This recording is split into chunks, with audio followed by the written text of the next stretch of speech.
one of our haters who are out there watching. I want to warn people about hypnoporn. I need to stay meta. Like, what? If Jim would shut up for a second. Oh, high fidelity. Okay, don't tell me to shut up. I'm not whining. I eat doggies. I eat doggies. Feels like a party. Stop that. It's a war. They have made it so that I cannot be celebrating July 4th. This is 6 Degrees of Stew. You don't need to stay meta, but I'm glad you're here. Welcome to 6 Degrees of Stew, the podcast that unpacks disinformation, misinformation, extremism, and conspiracies from the unique vantage point of the Stewniverse, home to Stewanon and Blueanon. In this deep dive, I will be exploring the Satanic Temple, an organization that routinely challenges legal norms and commands public attention. Far from the simplistic caricatures often painted by the media and historical anxieties, TST presents itself as a dynamic, non-theistic, religious, and socio-political force. Yet, like any movement that rapidly gains prominence, it carries layers of complexity, internal debates, and external scrutiny that demand a closer, more critical look. In this deep and extensive exploration, I will meticulously scrutinize every facet of TST's compelling narrative. I will trace the intellectual and activist origins of its founders, delving into the philosophical underpinnings of their progressive ideals. I will examine in greater detail the serious allegations of internal conflicts and external connections that have cast shadows on their path, unpack their strategic and often controversial use of litigation, and distinguish between the diverse currents within contemporary Satanism. I will also explore their confrontational stance against the lingering specter of the Satanic Panic. Importantly, I will also offer insights from groups like Queer Satanic, whose critiques add essential nuance to the overall picture. Prepare for an even more profound journey that challenges ingrained perceptions and illuminates the multifaceted dynamics of belief and activism in the modern age. Before we begin, a brief disclaimer. The views and allegations discussed in this podcast are based on publicly available information and are presented for informational and analytical purposes. Listeners are strongly encouraged to conduct their own further research, consult original legal documents for specific case details, and critically evaluate all sources for a comprehensive understanding. The podcast aims to provide a balanced overview of a complex subject, acknowledging both TST's stated goals and the criticisms leveled against it. Part 1. The Genesis of the Temple, Founders, Foundations, and Core Philosophy. The genesis of the Satanic Temple, while a relatively recent phenomenon in the long annals of religious and social movements, is deeply interwoven with a distinctly American tradition of political satire, counter-cultural protest, and astute media manipulation. It did not emerge from ancient clandestine rites or a literal summoning of infernal beings. Instead, TST crystallized in 2013 from a calculated, intellectual, and strategic response to contemporary socio-political dynamics. Its foundation was a collaborative vision of two individuals who have, with deliberate intent, maintained a degree of anonymity by operating under pseudonyms. Lucien Greaves, who is publicly known to be Douglas Misicko or Douglas Messner, and Malcolm Jerry, who has been identified as Kevin Soling. Misicko and Soling jointly own the Satanic Temple. Their organizational structure is notably complex, involving multiple entities, which allows them to manage various aspects of TST's operations, from its religious identity and activist initiatives to its media presence and physical properties. This structure often involves a delicate balance between their shared vision and individual responsibilities within different legal entities. Before diving into TST's activism, let's first make sense of how their organization is built. I will walk you through the major legal entities that make up the Satanic Temple. United Federation of Churches, LLC. This is a domestic limited liability company doing business as and holding the trademarks for the Satanic Temple and Lucien Greaves. A listing without the LLC also holds a trademark of TST. It was organized February 14th of 2014 in Salem, Massachusetts at 64 Bridge Street, a property shared by several other corporations owned by Cevin Solling, including 64 Bridge LLC, which owns the location. The registered agent of United Federation of Churches is Doug Misicko, while the manager is Cevin Solling. In the earliest filings, the only two officers listed were Misicko and Solling. However, in the May 2018 restated Certificate of Organization, Doug Mesner was the registered agent and Malcolm Jerry was the manager, with Jerry signing as the applicant. In 2019, Misicko was listed as the registered agent, but Mesner was also listed as an officer along with Jerry, who again signed the document. In 2020, Solling signed the annual report, and Jerry was listed only in regards to the real property. In 2021, again, only Misicko and Solling were listed as officers and signatories on the annual report. The Satanic Temple Federal EIN is distinct from the Satanic Temple, Inc., which the Massachusetts Secretary of State lists as owned solely by Misicko. This entity serves as the primary commercial and legal holding for TST's brand, effectively managing its public image and intellectual property.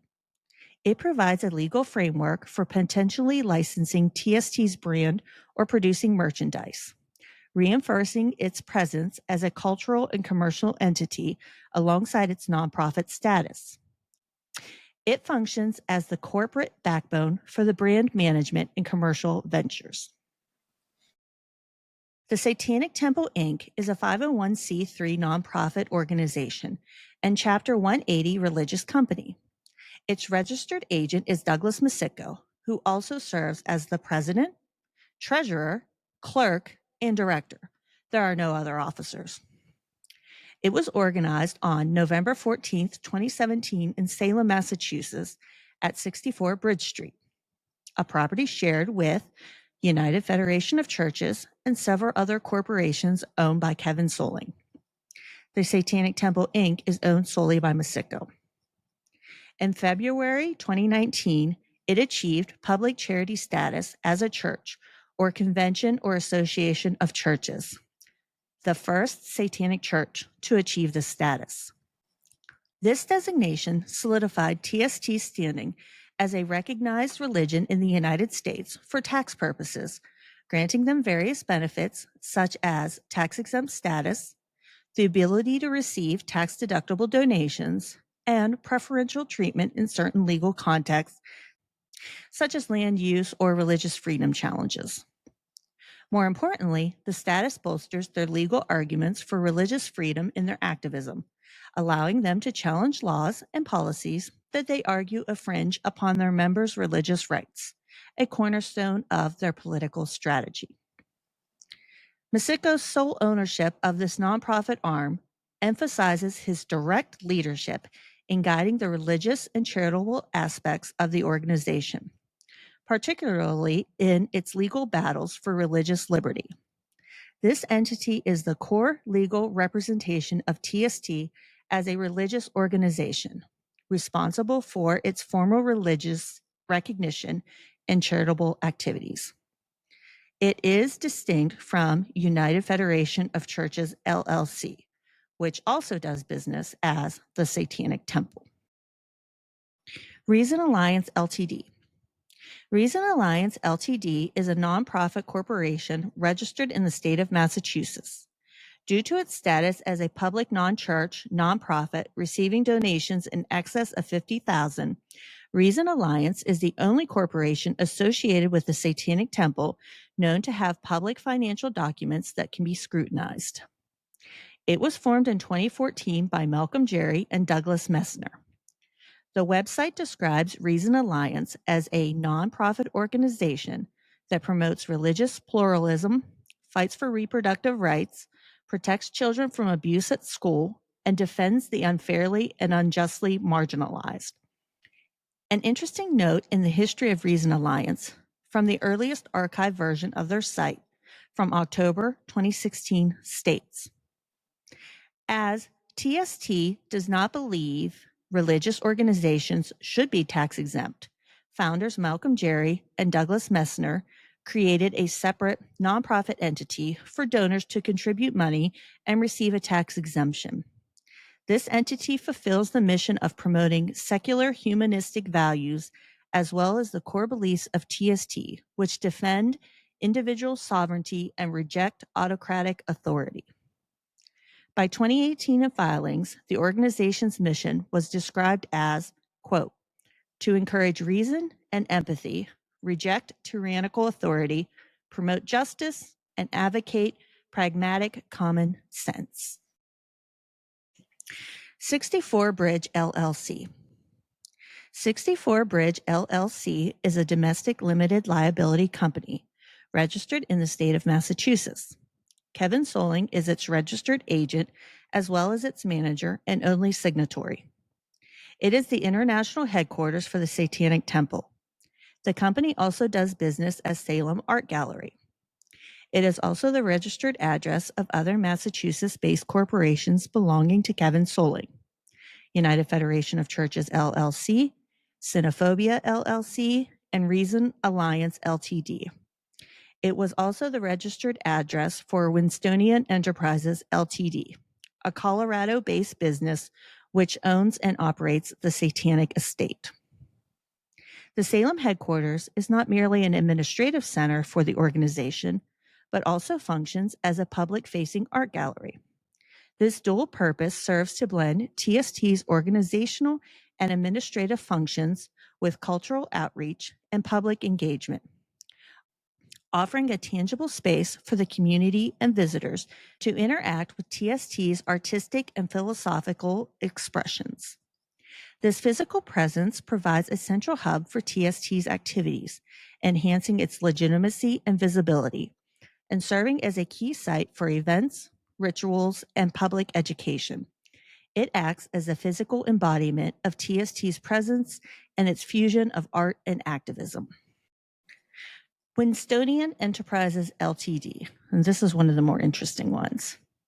Winstonian Enterprises Ltd. was a Colorado-based LLC.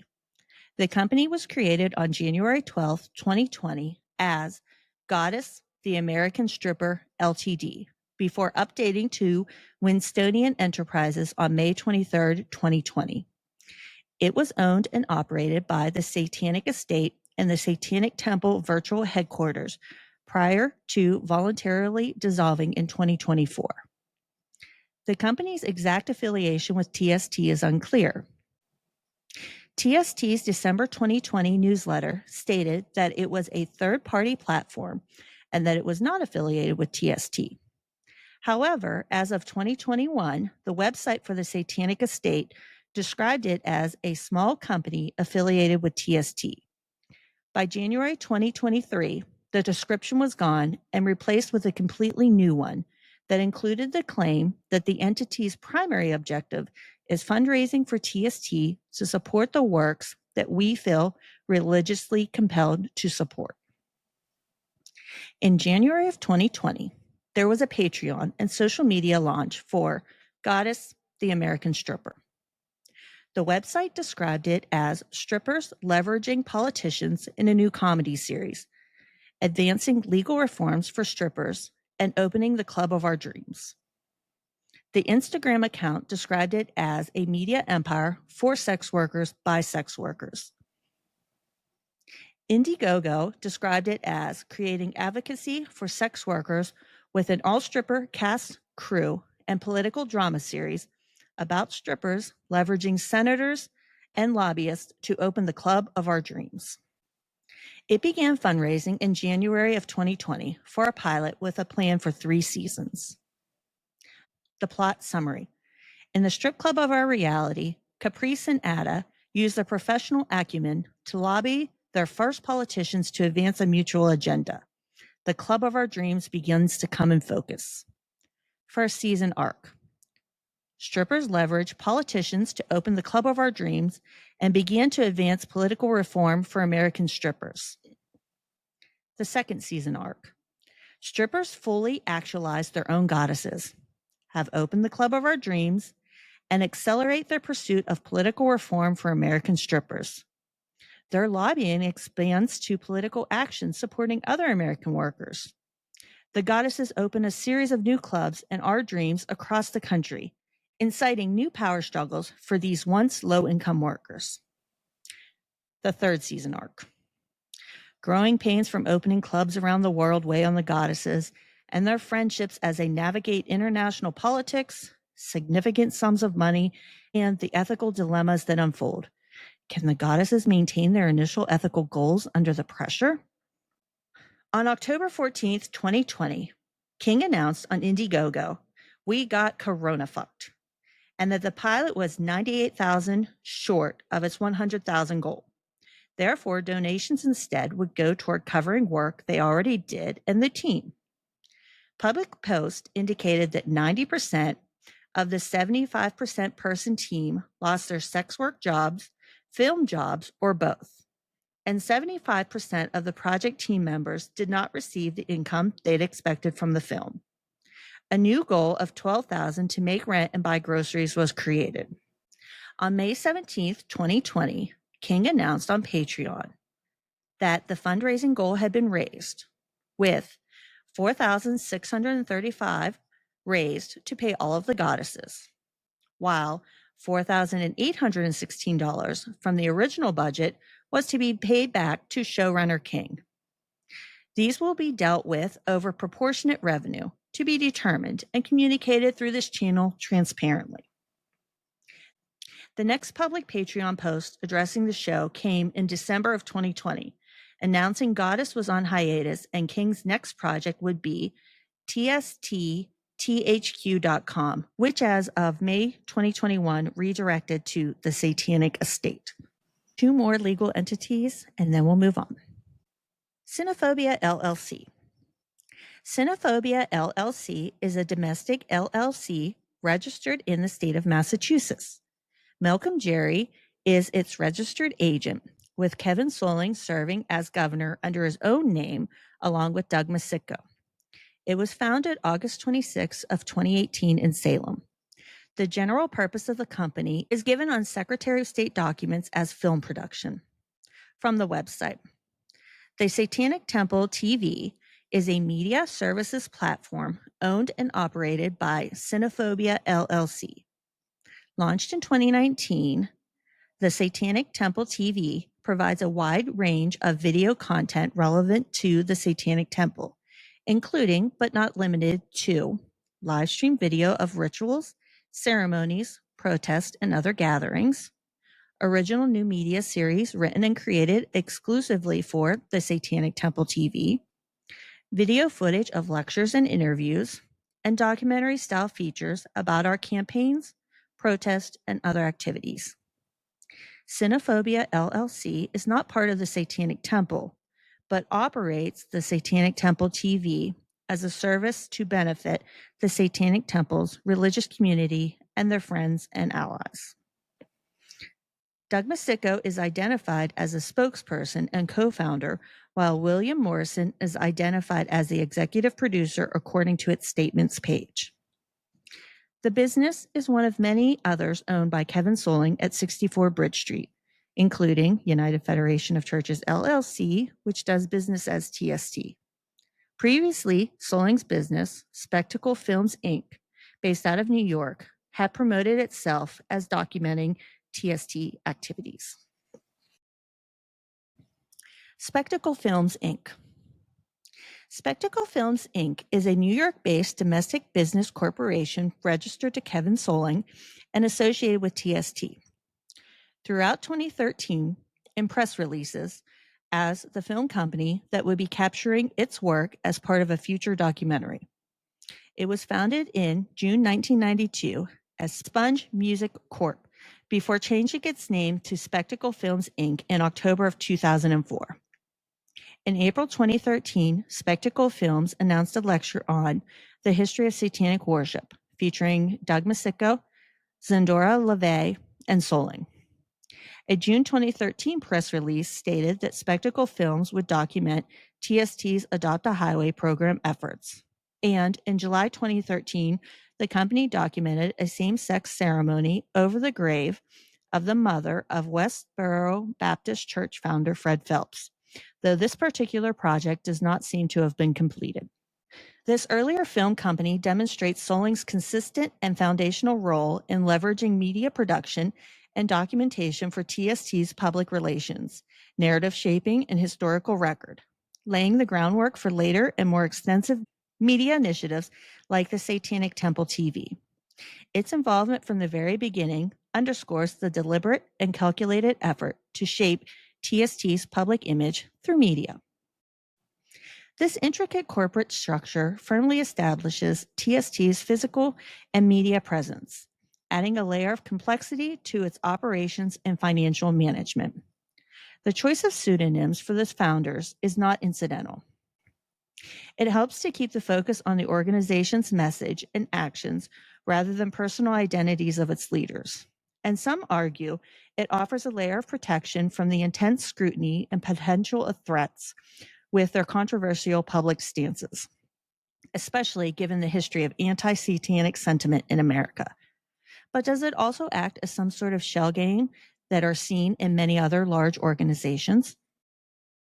Douglas Misicko, embodying Lucien Greaves, was born in Detroit, Michigan. He is a prominent public figure and co-founder and spokesperson for the Satanic Temple, as well as the frontman for Satanic Planet. Misicko is reported to have a background rooted in academic pursuits, particularly in the study of neuroscience with a specialty in false memory syndrome, and claims to have graduated from Harvard University. His academic interest clearly informs TST's later establishment of the Grey Faction Project and its work against the Satanic Panic, a period characterized by widespread, unfounded accusations of ritual abuse. Indeed, by the mid-2000s, prior to TST's formation, Misicko had already begun a public feud with Neil Brick, a prominent figure in the ritual abuse survivor community, centering on the non-existence of satanic ritual abuse.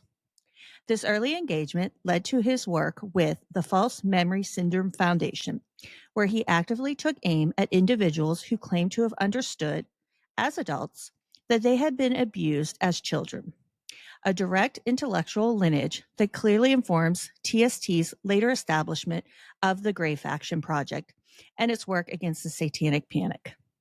This academic grounding provides a compelling insight into his analytical approach to religious and social issues, favoring critical thinking and empirical evidence over unfounded belief. Prior to TST's formation in 2002, Misicko notably participated in a podcast that promoted a reprint of the controversial 1896 book, Might is Right, and also created illustrations for the reprinted edition. Content warning. Clip is unedited. Strong language and use of R slur and other ableist slurs, anti-Semitism, N-word slur, anti-Hispanic slur, call for genocide, ableism, eugenics, sexual assault mention. Clip is from the 24-hour Might is Right internet radio stream, intended to promote the new edition of the 19th century book that Shane Bugbee published and Doug Misicko had illustrated.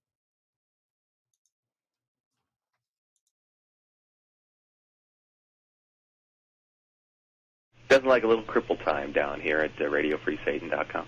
Yeah, we love the retards. Very important. Yeah. Kids of Whitney High. Right. Make some beautiful music. First one's in the fucking showers. The fucking showers. First go the retards, then go the Jews. The retards are Next entertaining. Is the sniggers and the spics, and then more Jews. Okay. Right. You can tell a retard it's got a bug on the back of its head and watch it spin violent circles, and everybody has a good time. When I was growing up, I had this friend of mine. He had a cousin that had Down syndrome, and he moved in with his grandma and the Down syndrome chick, and her bedroom was next to his. And he said he used to have to listen to her masturbate at night. He had to, huh? Well, yeah, he's just living in a fucking trailer. Some shit. fucking retard is masturbating and making all this noise. There ain't I've no heard way the you're not tards listening have to quite it. the sexual appetite, too. Mm-hmm. Oh, yeah. And then I was dating this girl, and she had an older aunt that was a tard, and she got knocked up by the mailman, because the mailman would come and sweet talk his way in until eventually he knocked her up. Yeah, And that was in Texas. Yeah, it doesn't even seem Friendly. like the tards are at a loss to find somebody to do it with them. What is going on? That's dysgenics. That's pretty desperate, I'd say. Yeah, it is. What's going through your mind when you're looking at that mongoloid fucking face and you're going, yeah, that's some butter for me. I don't know what is going through your mind. Pure Bad perversion. thing. It's all about perversion. Having a submissive. Definitely all about perversion. That's why I would do a book called Sex Crimes. Any retards in any stories? I do not believe that there's any retards in that particular anthology. No retards. I'll write you a retard story. There will be more on Might is Right, this stream, and Shane Bugbee later on in this series. He is known for his articulate and often sardonic public speaking style, making him the organization's primary and most visible spokesperson, frequently appearing in media interviews, documentaries, and public debates. His public presence extends significantly to social media, particularly on X, formerly Twitter, where his account, @Lucien Greaves, boasts of over 57,000 followers and more than 24,000 posts, positioning him as a highly active voice in online discourse. Through this platform, he shares updates on TST's initiatives, such as the After School Satan Club, and promotes events like streaming movie nights. Misicko also earns a living by creating content for his followers on Patreon, demonstrating his engagement with direct-to-audience platforms for both income and message dissemination. Kevin Soling, known as Malcolm Jerry, brings a different but equally influential background to TST, that of a writer, filmmaker, philosopher, musician, music producer, artist, and activist. His work in film and entertainment has undoubtedly shaped TST's highly theatrical and media-savvy approach to activism. He is credited with conceiving the audacious idea of creating a satanic organization that would meticulously meet all of the established criteria for receiving federal funding under George W. Bush's administration's then prominent faith-based initiatives.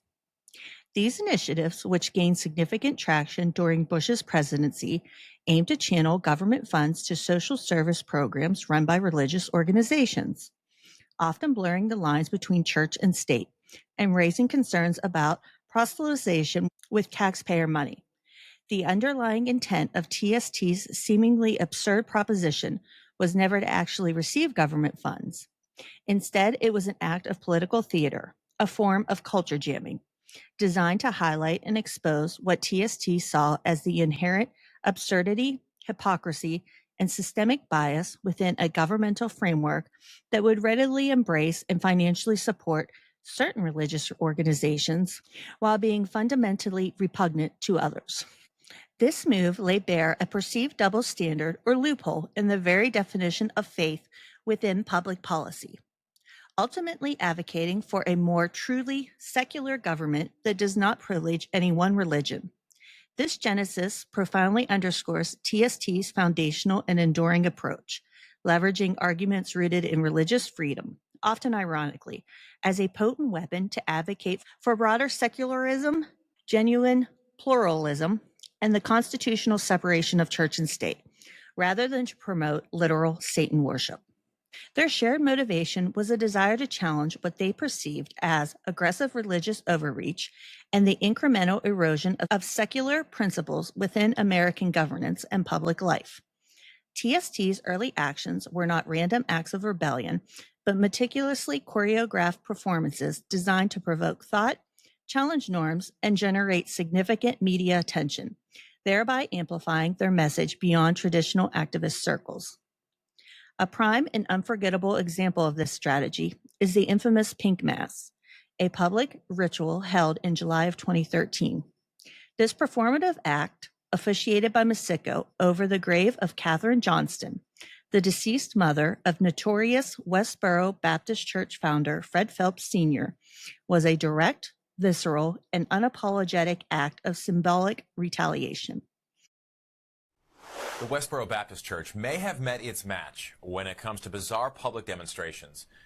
A group of devil worshippers giving them a run for their money. And this you have to see to believe. A cemetery in Mississippi, members of a satanic cult performing a ritual over the grave of Westboro founder Fred Phelps' mother, two guys kissing over the headstone, hoping to turn Phelps' dead mother gay. They say the so-called Pink Mass ritual is in retaliation for Westboro's attempt to protest at the funerals of the Boston bombing victims. The Westboro Baptist Church was infamous for picketing military funerals and Boston Marathon bombing victims' funerals with hateful anti-LGBTQIA+ and anti-American sentiments, claiming divine retribution and celebrating tragedies. God is punishing this nation every day in every way, and you know it's true. You see it on your television, you hear it on your radio, you know it's true. You don't tell the truth, you lie to the people of America. You're clueless, your leaders are clueless, no answers. The answer's right there in the Bible. Obey God, away with sodomy, away with adultery, away with fornication, away with killing innocent unborn babies, slaughtering them in the womb. You're a bunch of wild animals. Animals treat their children better than you treat your children. Shame on you. You're all hiding around in your homes, wondering who the next criminal will be that'll come out of the woodwork and start killing you in mass amounts. God's going to punish you. I correct myself.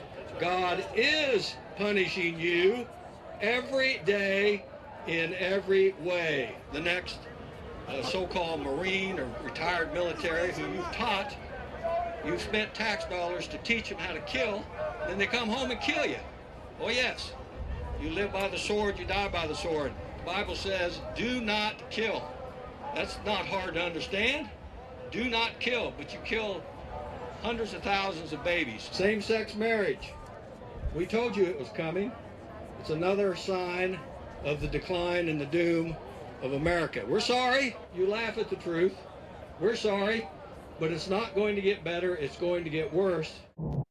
In response, the Pink Mass ritual was meticulously designed to be deeply offensive to the Westboro Baptist Church's homophobic tenets. It involved two gay men kissing over the tombstone while Misicko made physical contact with the grave, placing his testicles on it, chanting an incantation aimed at changing the deceased sexual orientation in the afterlife. This act, a direct response to the Westboro Baptist Church's heinous displays, served as a powerful declaration of TST's commitment to employ shock tactics and confrontational performance art to expose and challenge bigotry and religious extremism. While this audacious act did result in a misdemeanor charge for Misicko for desecration of a grave, a charge he later dismissed as politically motivated, arguing it was a legitimate religious right, though he did not return to Lauderdale County, Mississippi, where the grave is located. It unequivocally cemented TST's nascent reputation as a daring, unconventional, and highly visible player in the intricate and often fraught landscape of religious and political activism, swiftly garnering both condemnation and intrigued media coverage. The incident propelled TST into the national spotlight, establishing their provocative brand of activism. This is an excerpt from an interview I conducted with David from Queer Satanic.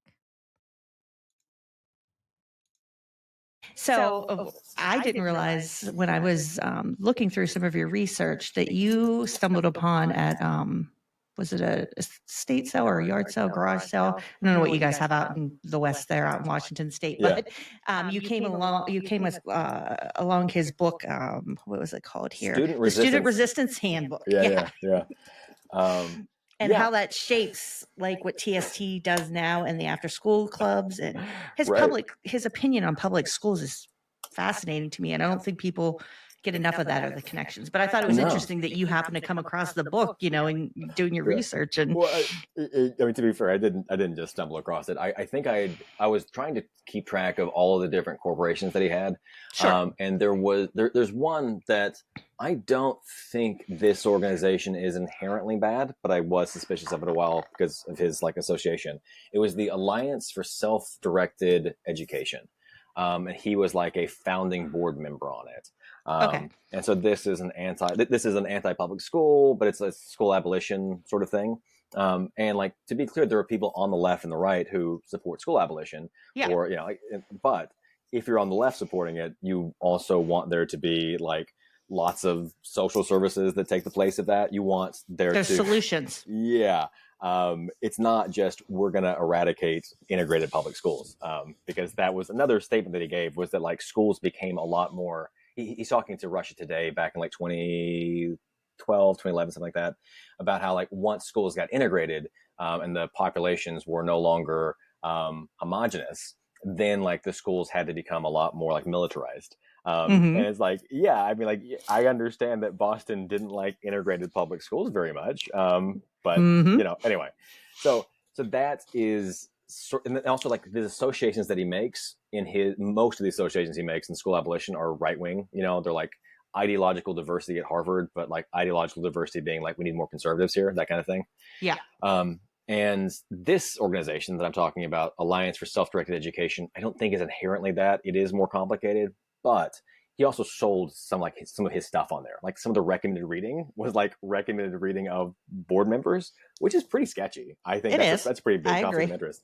But I think that's where I first saw it. And then I kept my eyes looking out for it and found that thing, which came out in 2014. And it was part of the same project, because that's what TST was supposed to be initially, as far as I can tell, because I haven't seen the full manifesto. I've only seen the quotations that Joe Laycock included. Yeah.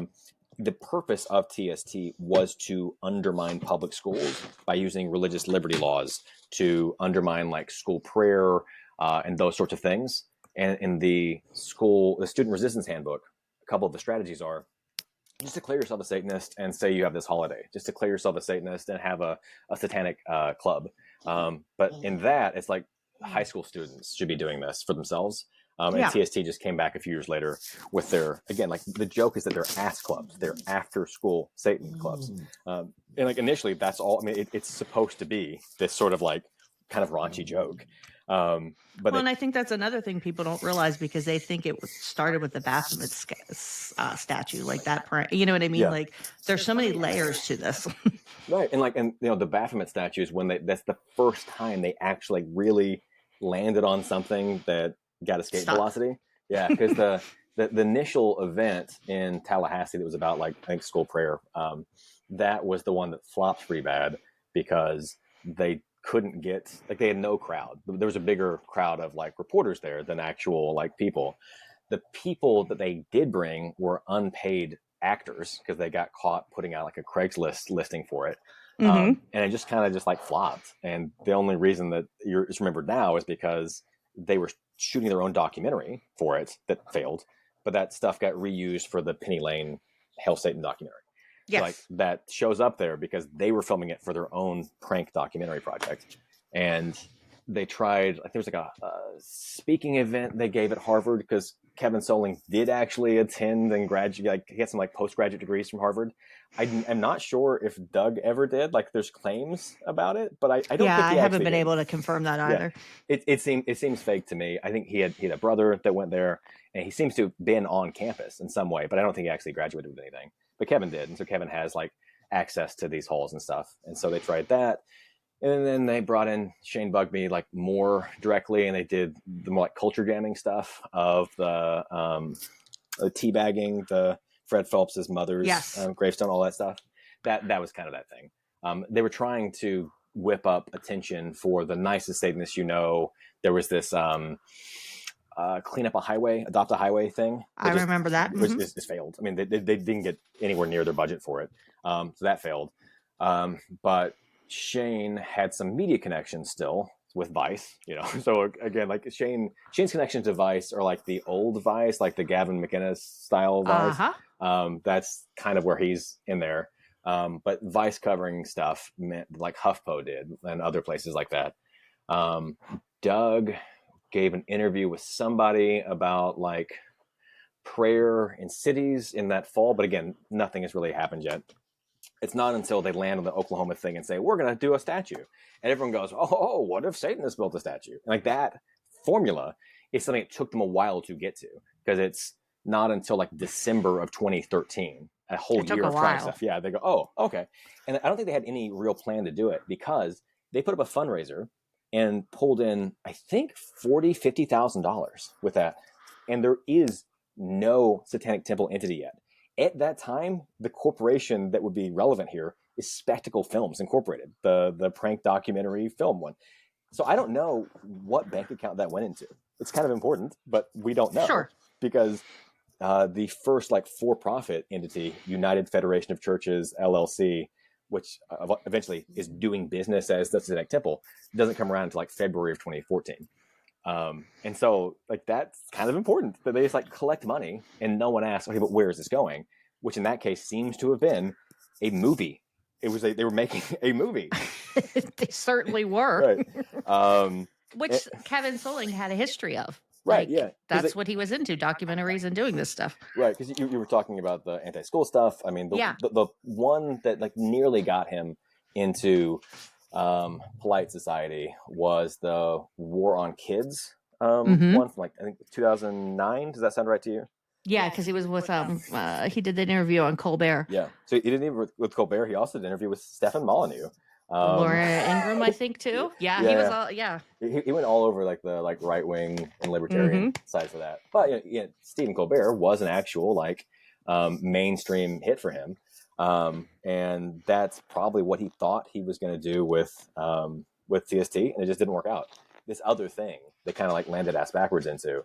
I think Jex Blackmore, who came around in 2014 as well, they started the Detroit chapter, I think in like summer of 2014. And that is what like landed them on like, hey, we're going to fight for abortion rights. And because up until that point, TST's like leading figures had been Doug, who has no leftist bona fides and had no real satanic ones either. Shane Bugbee did. I think they brought Shane in part because like he was an established Satanist who had like countercultural stuff. Sure. Anton LaVey made him a priest. Yeah, that's what he says. It's tough to tell. It's Shane Bugbee. Like Anton LaVey made a lot of people priests at the end. He did a lot of stuff. But, Shane says a lot of things, and sometimes they're true. But I tend to put caveats on them unless he has like an email to go with it, or contemporary recording or whatever. But he comes along. They get Zach Black, who was the first guy to run TST Portland before he left in like 2014, 2015. And then Brian Warner, the Vital Remains lead singer, not Marilyn Manson. He was brought in as TST's first high priest, satanic high priest or whatever. And I just remember like that guy really hated Jex. And also I remember he went on an interview with one of the black conservatives who is still around today, Jesse Williams. Does that sound right? Jesse Waters? No, Jesse Waters is white. Okay. I know who you're talking about. I can't think of his name. It'll come to me. Yeah. Anyway, that guy, he goes, I remember he went on a talk show with that guy, and he was like, yeah, my girlfriend got an abortion without like my approval. I didn't like that. Right, exactly. And he also, like, if you've seen a photo of this guy in any context, there's probably the like Satanist for Trump, Hail Satan, Hail Trump, that kind of thing. Yeah. That's that guy. And he was the first satanic high priest of TST back in 2013 when they didn't really have any kind of like coherent political grift. It was just, we're shocking, we're nice, whatever. But I think Jex is the first time they realized like, we can make some money. this is going to be a liberals. thing. Yeah, and Jex, to their credit, seems to have been someone who believed in it sincerely, has continued even after leaving TST to like do abortion rights stuff. I agree 100% right. from everything that I've seen following them. Yeah. Right. Seems to have been legitimate, but also created too much of a singular following for themselves in TST Detroit. And I think that's probably explains as much as the actual political differences that like Doug and Cevin are right-wing libertarians and Jex is like more of a leftist. Yeah. It's also that Jex was someone who was creating a independent popularity and support base, and so could not sustain being in TST. Well, and when you look at like, I don't know, like it just, and I like the way it just fell in, like the Satanic Temple being formed. It's so interesting to me because Kevin Soling like made that like going and doing that cult documentary, like being the Messiah, that cargo cult thing too. It's so exploitative, and that people were interviewing over that. Like just as somebody who studies people who believe in cults and you know things like or people who have come out of cults or out of conspiracies and stuff. That's so exploitative, and then all these other things and. I do have to say, so I guess to rewind it, like we're gonna get back to the cargo cult thing. The first, so Kevin Soling is a multi-generational landlord. His father was a landlord and architect. His grandfather was like a World War II era landlord, right? He comes from money. But in the early 90s, he wanted, I guess, to do something different, be creative. So he founds a record company and a film production company. The record company does some projects throughout the 90s. I think he got like Jackie Chan on one of his albums once. Like he did some stuff. And again, it's like middling, gets some coverage, but like he's not actually like breaking it big. He wants to be big and important, and people aren't recognizing how big and important he is. But he's a Beatles fan, and he was reading about like trepanation was something that Beatles had been interested in. And so he gets somebody, and I forget the director's name now, to do a documentary on trepanation, and it's called A Hole in the Head. That's the first one for Spectacle Films. Actually, before I go on, the record company is called Zemu Records, like Scientology. No way. Yeah, Zemu. That's your Scientology tie there. Yeah, it is right there. Spectacle Films does that, and the next one they do is the one I've actually watched this one. It's called You're in Good Health. Oh gosh, the one about drinking piss. Oh yeah, yes. And I don't quite understand it, just in the sense that like it's not a critical documentary at all. It's just taking people who talk about drinking piss and interviewing them about why they do it. And I don't know. It's like I'm not sure if Kevin believes that trepanation is good or believes that drinking piss is good for your health. I don't know that that's actually things he believes. But at least that one was a pretty uncritical, just like we're showing you weird people doing something. Here it is. I'll have to go back and watch that again and see if Chris Keys is on there. Like if he was interviewed, because he is big into drinking urine. He's a QAnon. Yeah, no, exactly. That's the kind of like thing it is. And I don't know. It's kind of like he would probably say there's like ironic distance there, but I don't know. He did. So it was like the war on drugs was something. So Kevin starts to like be more involved as a director after that. I think the War on Drugs is one of his, and so is Ilkland. That's like I haven't seen this one personally either, but it's like a documentary about a group somewhere in sub-Saharan Africa that was like characterized as being like really like depraved and bad. He also goes there for that. I don't know. I haven't seen that. I haven't watched it either. Yeah. And the War on Kids is 2009, but all the way back in like 2004, maybe it's earlier than shows up on camera, because there's like news articles showing like Kevin Soling going to this island in the South Pacific, Vanuatu. I don't know if that's how you pronounce it, but he's going there repeated like year after year after year. He's going there, and we know about it because he made at least one documentary. About it that came out in like 2017 or maybe later than that, but he was running this project for like 10 years, and then also he ran into John Tonks and Christopher Lord, who did their book The Men Who Would Be Kings. And I ordered that so I could read it. I also typed up the excerpt of Kevin Soling's section, and you know what you were saying about it being exploitative, it's true, but the thing to me that was so interesting about the Tonks and Lord book was that the actual like guys who were like in charge of those like villages, they kind of knew what the score was and were just like milking these rich guys coming in. And so it was almost like they were just like performing for rich people to get stuff. Yeah. And so I've heard discussions of that too. Like the whole thing's just it's weird. It's weird, and it's like it's its own like little economy. It is. And the interviews that Tonks and Lord did with Soling just made him look like such an unattractive person. Where he's talking about how it's one of the only places you can go where like people still smile when they see an American, and it's like because you're paying them. Man. Like, of course they're going to. Right, exactly. And he has like this whole thing about like political correctness on college campuses and whatnot, and again, that explains like why they support making sure that Milo comes to your college campus to talk about misogyny and anti-trans stuff, but has nothing to say about like actual agents of the state arresting people for editorials. Because they're right-wing free speech people. They want people to be able to say hate speech with no repercussions, including protests. They don't actually care about people being able to speak. Stay tuned for the next episode. We're going to have to be smart. We're going to have to be strategic. We're going to have to be aggressive. I'm an alpha guy. I'll flip a table every time you aren't getting by. Let's go. Just push. It's all psychological warfare. We know what they are doing. For Trump.